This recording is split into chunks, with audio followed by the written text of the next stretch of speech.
Yang ni bukan menu baru. Yang ni menu sedia ada, iaitu menu bulanan Croissant Burger di The Fat Burger sepanjang bulan 12. Tapi aku add on dengan cheese dip. So hampa boleh custom burger ni actually. Hampa tengok cheese melimpah ruah macam mana. Siapa yang hantu cheese, hampa boleh makan macam ni.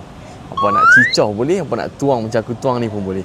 Dia punya cheese ni kalau makan ni koma cheese memang boleh mati koma dengan cheese sahaja. Kau order dekat depa tadi The Fat Croissant Burger, menu special bulan 12 di The Fat Burger, iaitu The Fat Croissant Burger, harga RM28. So add on lagi satu mangkuk cheese dip macam ni, harga RM4. So kalau hampa nak custom, hampa boleh try. Hampa tengok opa dia macam mana. Hoi, ya Allah.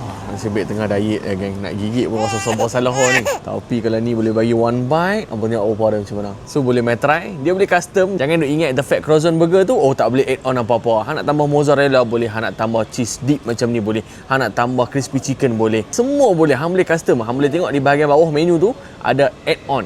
Boleh add on je apa-apa benda yang hang nak add on dalam burger ni, okey?